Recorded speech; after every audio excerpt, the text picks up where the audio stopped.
और तब मुझे एहसास हुआ कि कोई भी ऑपरेशन छोटा नहीं होता और सर्जन से बढ़ के किसी का जिगरा नहीं।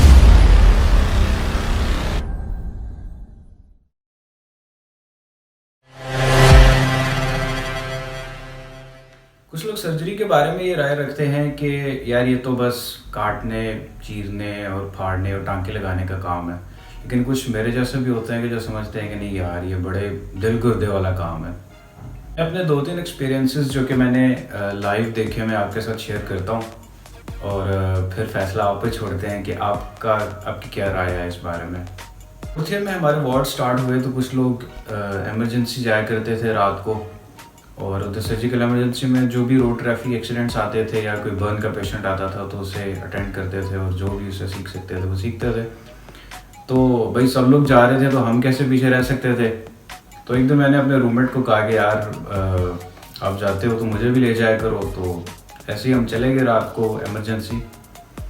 स्टार्ट में तो बड़ा मज़ा आ रहा, कोई आधा पौना घंटा तो हमने जो है ना काफ़ी पेशेंट आते थे, उनको नॉर्मल सलाइन के साथ रोड ट्रैफिक एक्सीडेंट के उनके वाउंड साफ़ किए, डिब्राइडमेंट थोड़ी बहुत की और उनको डिस्चार्ज कर देते थे। जब कोई नई बेड पे पेशेंट होता था तो साइड पे खड़े होकर कुछ ना कुछ जो है वो डिस्कस कर लेते थे। इतने में ना 10-11 साल का एक बच्चा आया तो उसके मुंह से जनाब बिल्कुल खून के जैसे फुवारे निकल रहे थे और हमने ये समझा कि यार मुंह के बल गिरा होगा, चोट वगैरह लग गई होगी।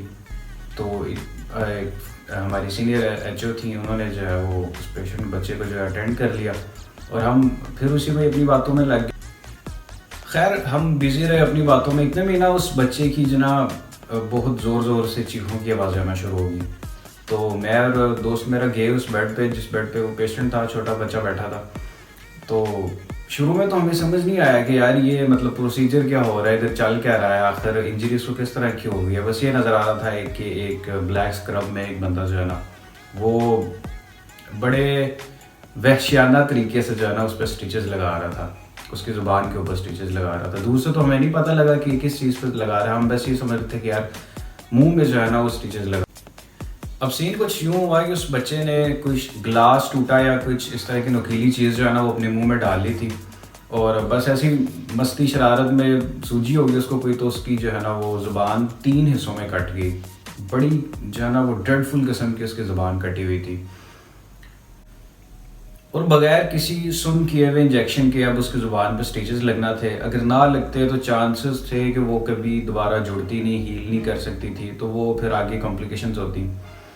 तो अब सुन करने वाला इंजेक्शन भी नहीं था। तो उस स्टिच लगाने का प्रोसीजर जो उस बंदे ने चुना वो ये था कि उसने जो स्टिच होता है, धागे के आगे नीडल होती है, उसने पहले वो नीडल उसकी फ्रंट में से पास की, बिल्कुल टिप के ऊपर से पास की और धागा ऐसे निकाल के तो दूसरे अटेंडेंट को पकड़ा दिया। और वो जो असिस्टेंट था वो उस धागे के साथ उसकी ज़ुबान को बाहर खींच कर रखा हुआ था उसने कि वो बच्चा बार बार पेन की वजह से अंदर ज़ुबान खींच जाता था और बिल्कुल उसका मुंह से जो है ना वो खून के गरारे होते हुए नज़र आ रहे थे।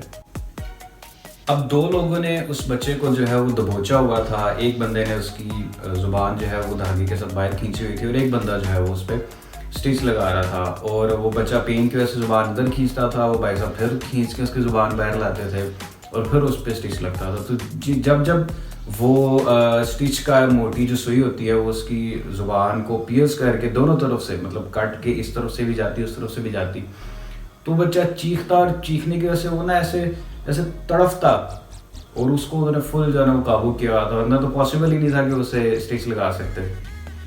ऑब्वियसली ये सब उस बच्चे की बेहतरी के लिए था, उसका एक आप कह लें ट्रीटमेंट ही था।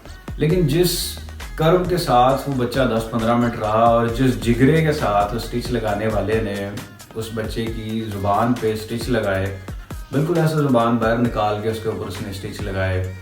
और मैं तो मेरे लिए तो ये ना बड़ा एक शॉकिंग एक्सपीरियंस भी था। लेकिन मैं उस बंदे की जो स्टिच लगा रहा था उसकी काबिलियत का भी बड़ा वो तारीफ हुआ।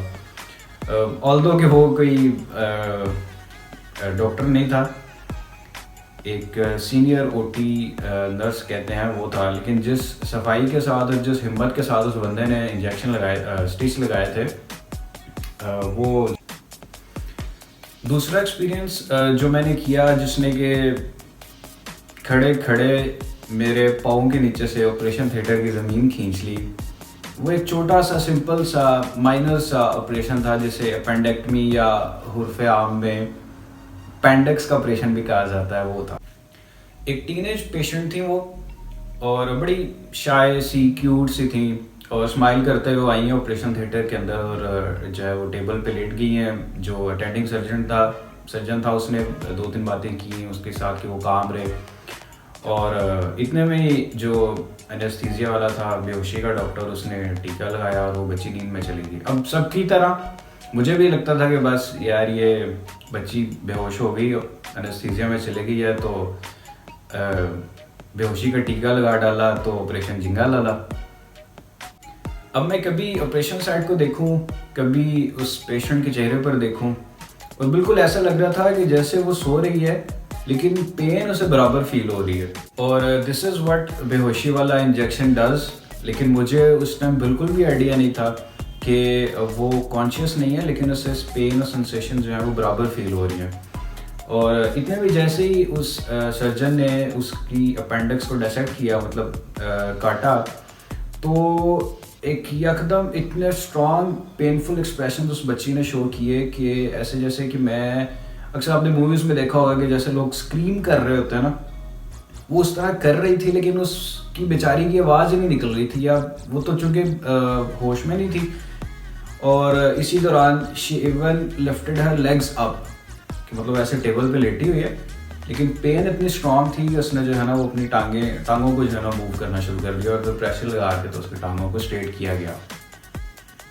पर तब मुझे एहसास हुआ कि कोई भी ऑपरेशन छोटा नहीं होता, और सर्जन से बढ़ के किसी का जिगरा नहीं होता। मस्का नहीं लगा रहा मैं, लेकिन आफ्टर ऑल दोनों केसेस में जो मैंने देखे और जितनी भी सर्जरीज होती हैं उसमें अल्टीमेट फ़ायदा तो पेशेंट को ही होता है। एक डॉक्टर या एक सर्जन तो सिर्फ अपना काम कर रहा होता है और एक गुडविल कर रहा होता है कि उस पेशेंट को फ़ायदा हो। तो ये थे मेरे 2 एक्सपीरियंसेस। अब आप अपने अगर कोई एक्सपीरियंस है तो उसको शेयर करें, या आप एक सर्जन और ऑपरेशन के बारे में क्या राय रखते हैं हमें ज़रूर बताइएगा। अल्लाह हाफ़िज़।